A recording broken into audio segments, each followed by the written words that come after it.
Hello বন্ধুরা, কেমন আছেন সবাই? আশা করি সবাই ভালো আছেন এবং সুস্থ আছেন। তো বন্ধুরা, আজকে তোমাদের জন্য আবারও বাংলা আবাস যোজনা নিয়ে নতুন একটি আপডেট নিয়ে চলে এসেছি। তার পাশাপাশি লক্ষ্মীর ভাণ্ডার, কৃষক বন্ধু এবং মানবিক ভাতার টাকা তোমরা কবে পাবে সেটাও তুলে ধরবো। দেখুন, এখানে কেন্দ্রের টাকা না দিলেও বাংলার প্রকল্প চলবে, যেখানে লক্ষ্মীর ভাণ্ডার সহ আরও নতুন 5টি প্রকল্প, যেখানে মুখ্যমন্ত্রী মমতা বন্দ্যোপাধ্যায় বলছে যে মুখ্যমন্ত্রী যদি কেন্দ্র সরকার টাকা না দিয়েও থাকে তবুও মুখ্যমন্ত্রী কিন্তু সেই প্রকল্প চালু রাখবে এবং সেই টাকা দিয়েও কিন্তু প্রকল্প চালাবে, এমন তথ্য কিন্তু উঠে আসছে। তো দেখা যাক কি বলছেন মুখ্যমন্ত্রী, সেটা আজকের ভিডিওতে আপনাদের সামনে স্টেপ বাই স্টেপ কিন্তু আমি তুলে ধরব। দেখুন, প্রথমে যেটা বলা হয়েছে এখানে, বিভিন্ন প্রকল্পে কেন্দ্র সরকার টাকা দেওয়া বন্ধ করলেও রাজ্য সরকারের সমস্ত প্রকল্প চলবে, এমন তথ্য দেওয়া হয়েছে।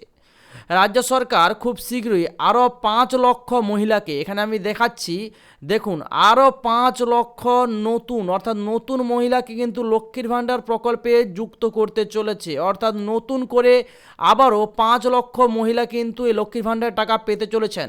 বৃহস্পতিবার নবান্নে স্পষ্ট করেই কথা জানিয়ে দিলেন মুখ্যমন্ত্রী মমতা ব্যানার্জি। বিশেষ করে আবাস যোজনার কথা উল্লেখ করেন তিনি। জানিয়ে দেন, দিনের পর দিন কেন্দ্রীয় সরকার এই প্রকল্পের 60% টাকা দিচ্ছে না বলেই মানুষের স্বার্থে রাজ্য সরকার একাই এই প্রকল্প শুরু করেছে। অর্থাৎ যার নাম দিয়েছে বাংলা আবাস যোজনা, সেই যোজনায় কিন্তু কেন্দ্র সরকার কোনো রকম টাকা দিচ্ছে না। এই প্রকল্প চালিয়ে যাবেন তিনি। এবং নবান্নে মুখ্যমন্ত্রী মমতা ব্যানার্জি জানান যে 1 ডিসেম্বর থেকে প্রায় 5,07,000 মতো মহিলাকে নতুন করে লক্ষ্মীর ভাণ্ডারের টাকা দেওয়া হবে। এরা সরাসরি মুখ্যমন্ত্রী পোর্টালে অথবা দুয়ারে সরকারে আবেদন করেছিলেন। অর্থাৎ সরাসরি যে মুখ্যমন্ত্রীর পোর্টাল রয়েছে সেই পোর্টালে অনেকে কিন্তু কমপ্লেন দিয়ে বা আবেদন করে সরাসরি মুখ্যমন্ত্রী পোর্টালে থেকে লক্ষ্মীর ভাণ্ডারের আবেদন কিন্তু এনারা করেছিলেন। তার জন্যই স্বয়ং মুখ্যমন্ত্রী এদেরকে টাকা দিচ্ছেন। এর জন্য সরকারের খরচ হবে প্রায় 625 কোটি 20 লক্ষ টাকা। এই মহিলারা 2-1 বছর নয়, সারা জীবনই এই টাকা পাবেন। 60 বছর বয়স হলে আলাদা আবেদন করতে হবে না, এরাই বার্ধক্য ভাতা পেতে শুরু করবেন। অর্থাৎ 60 বছর যখন এনাদের ক্রস হয়ে যাবে, চলে যাবে, 60 বছর বয়স পেরিয়ে যাবে, তখন এই মহিলারাই আবার বার্ধক্য ভাতার ভাতা কিন্তু পেতে শুরু করবেন। সে কথা উল্লেখ করে দিয়েছেন মুখ্যমন্ত্রী মমতা বন্দ্যোপাধ্যায়। বাংলায় প্রথম লক্ষ্মীর ভাণ্ডার কিন্তু চালু হয়েছে এবং বাংলা এখন মডেল আকারে রয়েছে। অন্য রাজ্যে এই ভাতা পেতে নানান শর্ত মানতে হয়, আমাদের রাজ্যে কোনো রকম কিন্তু কোনো শর্ত নেই, এই রকম দাবি তুলেছেন মুখ্যমন্ত্রী মমতা বন্দ্যোপাধ্যায়। এবং এই টাকা সবাই পান। মুখ্যমন্ত্রী মনে করিয়ে দেন, এখন এই রাজ্যে প্রায় 2,21,00,000 মহিলাই লক্ষ্মীর ভাণ্ডার পাচ্ছেন। ডিসেম্বর থেকে তা আরও বেড়ে যাবে। অর্থাৎ ডিসেম্বর মাস থেকে আরও লক্ষ্মীর ভাণ্ডার কিন্তু পেতে চলেছেন অনেক উপভোক্তা। একটু হিসেব নিয়ে দেখতে বলেছেন কোন রাজ্যে এত মহিলা এই ভাতা পান। তিনি জানিয়ে দেন, বাংলার গরিব এবং সাধারণ মানুষ সবাই পান এই ভাতা। এখনও পর্যন্ত লক্ষ্মীর ভাণ্ডার কিন্তু অনেক টাকাই পাচ্ছেন মহিলারা, এমনও তথ্য বারবার তুলে ধরা হচ্ছে। এবং টোটাল লক্ষ্মীর ভাণ্ডার খাতে প্রায় 48,490 কোটি টাকা কিন্তু সহায়তা করেছেন মুখ্যমন্ত্রী মমতা বন্দ্যোপাধ্যায়। এবং ডিসেম্বর থেকে এই অঙ্ক বেড়ে দাঁড়াবে প্রায় 54,000 কোটি টাকা, যার পুরোটাই কিন্তু দেবে রাজ্য সরকার। বাংলার বাড়ি, আবারও বলছি, এটার নতুন নামকরণ হবে। এখন যেটা নাম চলছে বাংলা আবাস যোজনা, এই নামটা বদলে নতুন নাম তৈরি করবেন মুখ্যমন্ত্রী মমতা বন্দ্যোপাধ্যায়, যার নাম দেবে বাংলার বাড়ি। এই বাড়ি পাবেন সঠিক উপভোক্তা যারা বাড়ির জন্য আবেদন করেছেন, এমন উপভোক্তাই কিন্তু বাড়ির টাকাটা পাবেন। এবং মুখ্যমন্ত্রী এদিন বাংলার বাড়ি নিয়েও বিস্তারিত কথা বলেন যে আপাতত 11 লক্ষর বদলে 12 লক্ষ পরিবারকে আমি বাংলার বাড়ি দেব। প্রথম কিস্তির টাকা পাবেন কবে? 15ই ডিসেম্বর থেকে 30শে ডিসেম্বরের মধ্যে আপনারা প্রথম কিস্তির যে টাকা সেই টাকা পেয়ে যাবেন। তিনি স্পষ্ট ভাষায় জানান, যেহেতু রাজ্য সরকার এই প্রকল্পের পুরো টাকা দিচ্ছে, কোনো আবাস যোজনা কিন্তু নাম আর থাকবে না, এর নাম বদলে যাবে। এবং 11 লক্ষ জায়গায় 12 লক্ষ পরিবারকে কিন্তু বাংলার বাড়ি নতুন মুখ্যমন্ত্রী মমতা বন্দ্যোপাধ্যায় নাম দিয়ে তৈরি করতে চলেছেন। যেখানে কৃষক বন্ধু প্রকল্পেও প্রায় 1,40,00,000 1,08,95,000 কৃষক কিন্তু টোটাল প্রায় 2,943 কোটি টাকা অর্থ সহায়তা করতে চলেছেন মুখ্যমন্ত্রী মমতা বন্দ্যোপাধ্যায় ডিসেম্বর মাসে। অবশ্যই থাকবে কিন্তু এই বাংলার বাড়ি নাম। তার প্রশ্ন, প্রধানমন্ত্রীর নামেই বা কেন আবাস যোজনা হবে, প্রকল্পের নাম দিতে হবে? তাহলে কোনো বীর সন্তান বা মনীষীর নামে দেওয়া হোক। আমরা তো মুখ্যমন্ত্রীর নামে কোনো দিনই কোনো প্রকল্প চালু করিনি, কারণ আমরা বিশ্বাস করি কাজই আমাদের পরিচয়, এবং সে কথা তিনি বারবার প্রমাণ করে দিয়েছেন। কারণ নতুন করে তিনি কিন্তু এই বাংলার আবাস যোজনার বাড়ির নাম দিচ্ছেন বাংলার বাড়ি। আর কি বলেছেন সেটা দেখুন। কেন্দ্রে টাকা না দিলেও পরের যেটা বলা হয়েছে, কাজে মানুষের কোনো ছবির প্রয়োজন হয় না। মুখ্যমন্ত্রী দেওয়া হিসেব আবাস যোজনায় কেন্দ্রীয় যেটা সরকারের কাছে এ রাজ্যে প্রায় 24,275 কোটি টাকা প্রাপ্য ছিল, কিন্তু কিছুই দেননি বলে মুখ্যমন্ত্রী দাবি করেছেন। এবং বন্যার জন্য তারা কোনো রকম টাকা দেয় না, এরকমও দাবি কিন্তু রয়েছে। বন্যার জন্য 1 টাকাও মুখ্যমন্ত্রীকে কিন্তু সাহায্য করেন না। তাই বন্যা, প্রাকৃতিক দুর্যোগ এবং ক্ষতিগ্রস্ত যে সমস্ত টাকা তা বাংলার বাড়ি প্রকল্পের তালিকায় যুক্ত করেছি। তার কথাই এই মুহূর্তে প্রায় 36 লক্ষ কাঁচা বাড়ি রয়েছে রাজ্যে। তার মধ্যে 12 লক্ষ পরিবারকে এই প্রকল্পের সুবিধা দেওয়া হচ্ছে। 2 থেকে 3 বছরের মধ্যে বাকি 24 লক্ষ পরিবারকে এই প্রকল্পে নিয়ে আসা হবে। সেখানে যদি কেউ একটা দেওয়ালের ইটের করেও থাকেন, তবুও তারা এই সুবিধা পাবেন বলে উল্লেখ করা হয়েছে। এবং কেন্দ্রের এই সব শর্ত রাজ্য মানে না। যেখানে সাইকেল থাকলে চলবে না, স্মার্টফোন থাকলে চলবে না, তারপরে বলা হয়েছে বাড়ি কিন্তু থাকলে চলবে না, এরকম শর্ত রাজ্য কিন্তু মানবে না। তিনি বারবার বলছেন যে রাজ্যে 40% টাকা দেয়। আমরা কারোর দয়া চাই না, মানুষের আশীর্বাদ থাকলে আগামী 2 থেকে 3 বছরের মধ্যে সবাই পাকা বাড়ি পাবে বলে উল্লেখ করা হয়েছে। যেখানে কৃষক বন্ধু প্রকল্পেই 2024 এবং 25 অর্থবর্ষে রবি মরশুমের জন্য প্রায় 1,08,95,000 কৃষককে 2,943 কোটি টাকা অর্থ সহায়তা করেছেন মুখ্যমন্ত্রী। সব মিলিয়ে গত বছরে প্রায় 21,134 কোটি টাকা এই প্রকল্পের জন্য দেওয়া হয়েছে মূলত। আর কি বলা হয়েছে এখানে? বলা হয়েছে আরও যে বিভিন্ন রকম দুর্যোগে কিন্তু ক্ষতিগ্রস্তদের টাকা দেওয়া হবে। শুধু তাই নয়, 1,27,000 কৃষক পরিবারকে কৃষকের মৃত্যুর ঘটনার জন্য 2,594 কোটি টাকা দেওয়া হয়েছে।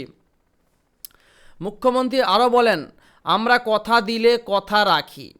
শস্য বিমায় সেপ্টেম্বরের পরে প্রাকৃতিক দুর্যোগের কারণে নভেম্বর পর্যন্ত নাম লেখানোর মেয়াদ বৃদ্ধি করা হয়েছে।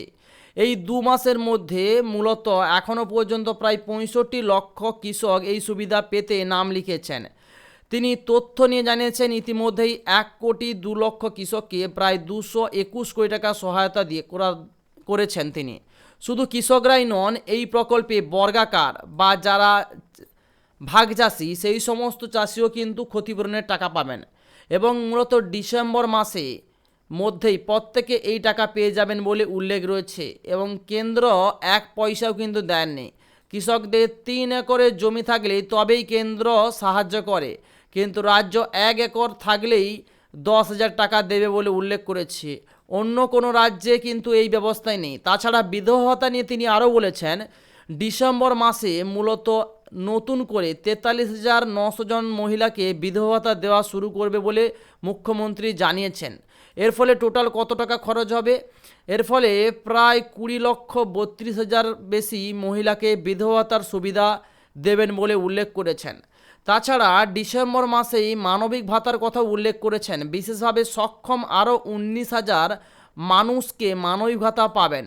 এর ফলে রাজ্য সরকারের বছরে অতিরিক্ত প্রায় 23 কোটি টাকা খরচ হবে এবং মানবিক ভাতা প্রাপকের সংখ্যা বেড়ে দাঁড়াবে প্রায় 7,50,000 এবং ব্যয় হবে প্রায় 900 কোটি টাকা। মূলত বলা চলে রাজ্যে 4টি প্রকল্পে উপভোক্তাদের বাড়িয়েছে মুখ্যমন্ত্রী মমতা বন্দ্যোপাধ্যায়। কত টাকা বাড়িয়েছে? আবাস প্রকল্পে প্রায় প্রথম কিস্তির বরাদ্দ হিসেবে 15 থেকে 30 ডিসেম্বরের মধ্যে কিন্তু টাকা ছাড়ার কথা কিন্তু বারবার উল্লেখ করেছেন মুখ্যমন্ত্রী মমতা বন্দ্যোপাধ্যায়। একই সঙ্গে বৃহস্পতিবার নবান্নে মাননীয় মুখ্যমন্ত্রী মমতা বন্দ্যোপাধ্যায় লক্ষ্মীর ভাণ্ডার প্রকল্প থেকে শুরু করে আরও 5টি প্রকল্প নতুন উপভোক্তাদের যুক্ত করার কথা বলেছে। সব মিলে 4টি প্রকল্প ঘোষণা করা হয়েছে, যেখানে মুখ্যমন্ত্রী জানিয়েছেন যারা সরাসরি মুখ্যমন্ত্রীতে কমপ্লেন করেছিল তাদেরও কিন্তু নাম তালিকায় নথিভুক্ত করা হয়েছে। কেউ আবাসের জন্য, কেউ বা কল করেছে লক্ষ্মীর ভাণ্ডার জন্য, কেউ বা মানবিক ভাতার জন্য। টোটাল টাকাটা কিন্তু 15 থেকে 30 ডিসেম্বরের মধ্যে ছাড়া হবে। এবং প্রাকৃতিক দুর্যোগ বা বিপর্যয়ের কারণে অনেকের কিন্তু চাষির ফসল নষ্ট হয়েছে, তাই সেই সমস্ত উপভোক্তাদের টোটাল কিন্তু ক্ষতির টাকা, যে শস্য বিমার টাকা, সেটাও দেওয়া হবে, কৃষক বন্ধুর টাকাও দেওয়া হবে। এবং প্রাকৃতিক দুর্যোগে অনেকের বাড়ি নষ্ট হয়ে গেছে, তাই 1 লক্ষ বেশি মানুষকে কিন্তু টাকা দেওয়া হবে। 11 লক্ষ বাড়ির কথা ঘোষণা হয়েছিল, সেটার বাড়িয়ে 12 লক্ষ করা হয়েছে। এবং প্রথম কিস্তি যে টাকা, সেই টাকা জানিয়েছেন যে 2টি কিস্তিতে বরাদ্দ করে দেওয়া হয়েছে। ফলে 60,000 টাকা প্রথম কিস্তি করে মোট 1,20,000 টাকা প্রত্যেক উপভোক্তা পাবেন। মমতার কথায় রাজ্যে প্রায় 40% টাকা দেওয়ার রাজ্য সরকার, তারপরেও প্রধানমন্ত্রীর নামে প্রকল্প করবেন না, তাই তিনি বাংলার বাড়ি দিয়েই কিন্তু এই প্রকল্প চালু করবেন। কেন্দ্র থেকে 24,275 কোটি টাকা পায়। এবার থেকে এই প্রকল্পের নাম হবে কি, বাংলার বাড়ি। এবং 12 বছরে 50 লক্ষ বাড়ি করে দিয়েছে, এমন তথ্য কিন্তু দিয়ে এসেছেন। তাছাড়া তিনি বলেছেন তিনি নাকি কথা দিলে কথা রাখেন, তাই প্রতিটি উপভোক্তাদের কিন্তু টাকা দেওয়া হচ্ছে। এবং তিনি বিধবা ভাতা খাতে কিন্তু 43,900 জনকে কিন্তু বাড়ি করে দেবেন, এমন তথ্য রয়েছে। এর জন্য খরচের ব্যয়ও তিনি দেখিয়েছেন। টোটাল কিন্তু বাংলা আবাস যোজনার টাকা বা বাংলার বাড়ি যে নতুন প্রকল্প মুখ্যমন্ত্রী চালু করেছেন, তার টাকা কিন্তু খুব শীঘ্রই ঢুকতে চলেছে।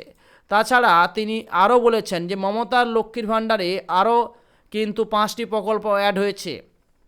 সব মিলিয়ে সংখ্যাটা অনেক, প্রায় 2,21,00,000 উপভোক্তার তালিকা রয়েছে, যেখানে লক্ষ্মীর ভাণ্ডার রয়েছে, বার্ধক্য রয়েছে, বিধবা ভাতা রয়েছে এবং আবাসের প্রথম কিস্তির টাকা কিন্তু 15 থেকে 30 ডিসেম্বরের মধ্যে প্রত্যেকটা উপভোক্তা তার ব্যাংকের অ্যাকাউন্টে পেয়ে যাবেন। এখানে উল্লেখ রয়েছে টোটাল 12 লক্ষ মানুষকে কিন্তু দেওয়া হবে এই বাড়ি, এবং তার জন্য কিছু গাইডলাইন্স মানার কথা বারবার কিন্তু নিষেধ করা হচ্ছে বা বলা হচ্ছে।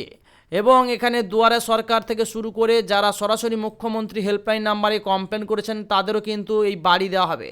মূলত কোন গাইডলাইন্সগুলি মানলে আপনি এই বাড়ি পাবেন, বাংলার বাড়ি, সেটাও কিন্তু আজকের ভিডিওতে তুলে ধরবো।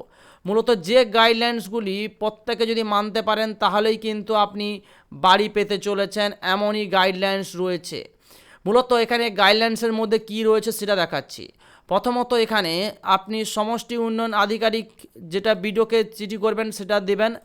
এখানে তারপরে আপনার আবাসের আইডি দেওয়া হবে, সিএমআর থেকে কমপ্লেন করে পেয়েছেন না আপনি আগে থেকে আপনার নাম নথিভুক্ত রয়েছে, এখানে আবাসের আইডি আপনি দেবেন।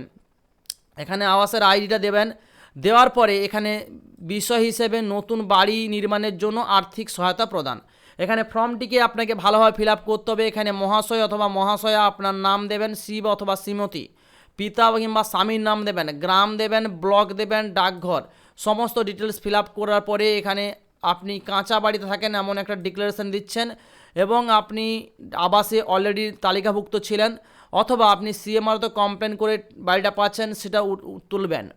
তারপরে এখানে অথবা আপনি বন্যায় ক্ষতিগ্রস্ত হয়েছে বাড়িটি, তার জন্য এখানে টিক চিহ্ন দেবেন। এখানে আপনার ডিক্লারেশন রয়েছে আপনি বাড়ি তৈরি করতে চান, সেই হিসাবে যে 11টি গাইডলাইন্স মানতে হবে যে আপনার পরিবারে পাকা বাড়ি আছে নাকি। যদি সত্যিকারের পাকা বাড়ি থাকে তাহলে হ্যাঁ, না হলে নাতে ক্লিক করবেন। তারপরে স্টেপে বলা হয়েছে যে আপনার পরিবারে মোটর চালিত 3 কিংবা 4 চাকার গাড়ি আছে নাকি। যদি সত্যিকারের গাড়ি থাকে তাহলে হ্যাঁ, না হলে কিন্তু নাতে ক্লিক করবেন। তারপরে আপনার পরিবারে কৃষিকাজে ব্যবহৃত যন্ত্র রয়েছে কি না। তারপরে আপনার পরিবারে কোনো সরকারি কর্মচারী রয়েছে কি না সেটা উল্লেখ করতে হবে। যদি সত্যিকারের সরকারি কর্মচারী থাকে তাহলে হ্যাঁ, না হলে নাতে ক্লিক করবেন। পরের স্টেপে বলা হয়েছে আপনার পরিবারে কেউ প্রতি মাসে 15,000 টাকা ইনকাম করে কি না। তারপরে স্টেপে বলা হয়েছে আপনি ইনকাম ট্যাক্স প্রদান করে থাকেন কি না। যদি করে থাকেন তাহলে হ্যাঁ, না হলে নাতে ক্লিক করবেন। তারপরে আপনার পরিবারে সেচ বা সুবিধাযুক্ত 2.5 একরের বেশি জমি রয়েছে কি না। এবং তারপরে আপনার পরিবারে 5 একর বা তার বেশি সেচ সুবিধাবিহীন জমি রয়েছে কি না। এবং তারপরে স্টেপে বলা হচ্ছে আপনার পরিবারে আগে থেকে এই প্রকল্পে কেউ টাকা পেয়েছে নাকি, যেটা প্রধানমন্ত্রী আবাস যোজনা ছিল সেটাতে কেউ টাকা পেয়েছেন নাকি। এখানে আপনার ব্যাঙ্ক ডিটেলস সঠিকভাবে ফিল আপ করতে হবে। পোস্ট অফিস অথবা পোস্টে যদি ব্যাঙ্ক থাকে তাহলে পোস্টের অ্যাকাউন্ট নাম্বার, আর ব্যাঙ্ক যদি থাকে তাহলে account number, IFC code, voter card, ration card এবং আধার কার্ডের নাম্বার সমস্ত ডিটেলস দেওয়ার পরে এখানে আপনার জাতি দেবেন এসসি এসটি কোন ক্যাটাগরির, তারপরে এখানে মোবাইল নাম্বার আধারের সঙ্গে সংযুক্ত করা মোবাইল নাম্বারটা দেবেন। তারপরে একটা ডিক্লারেশন দেবেন যে আপনি এত দ্বারা জানাচ্ছেন যে আধার ভিত্তিক গ্রামীণীকরণের জন্য আপনি মূলত এখানে কোনো রকম ওটিপি প্রদান করলে কোনো রকম সমস্যা হবে না, সম্পূর্ণ কাজটা বায়োমেট্রিক বা ওটিপির মাধ্যমে লেনদেনের মাধ্যমে হবে। তাই আপনার এখানে সিগনেচার কিন্তু আপনি দিচ্ছেন। আপনার পরিচয়ের প্রমাণপত্র, সরকারি তালিকায় নাম নথিভুক্ত করার জন্য যে সমস্ত ডিটেলসের প্রয়োজন সমস্ত ডিটেলস কিন্তু দিচ্ছেন, এরকম একটা উল্লেখ করবেন। তারপর এখানে আপনার তারিখ দেবেন, এখানে স্থান দেবেন। এখানে আবেদনকারী যদি আপনি হয়ে থাকেন তাহলে আপনার একটা স্বাক্ষর লাগবে। এখানে স্বাক্ষরটা দেওয়ার পরে তারপরে কিন্তু এখানে আপনি ভালো করে এইটা খুব গুরুত্বপূর্ণ একটা জিনিস দেখে নেবেন। আপনি এত দ্বারা ঘোষণা করেছি যে উপরে উল্লেখিত সমস্ত তথ্য আমার জ্ঞান মতে সম্পূর্ণ তথ্য কিছুই গোপন করা হয়নি। যদি কোনো তথ্য গোপন করা হয়ে থাকে যাচাই পর্যায়ে মিথ্যা বলে প্রমাণিত হয় তাহলে কর্তৃপক্ষের দ্বারা আপনার উপর দায়ী করা হবে এবং আপনার কিন্তু এই আবেদন কিন্তু বাতিল করা হবে। তাছাড়া আপনার বিরুদ্ধে কিন্তু আইনি ব্যবস্থা নেওয়া হবে, এমন একটা ডিক্লারেশন কিন্তু আপনি দিচ্ছেন। তাই ফর্মটি ফিল আপ করার আগে সঠিকভাবে আগে দেখে নেবেন, দেখার পরে সমস্ত গাইডলাইন্স দেখে বুঝে তারপরে কিন্তু আপনি ফর্মটি ফিল আপ করে আবেদন করবেন। আজকের ভিডিও আপনাদের কেমন লাগলো সেটা কমেন্টস বক্সে কমেন্টস করে জানাবেন। ভিডিও যদি ভালো লেগে থাকে ভিডিওতে অবশ্যই একটা লাইক, শেয়ার এবং বন্ধুদের সাথে সাবস্ক্রাইব করতে ভুলবে না। ধন্যবাদ।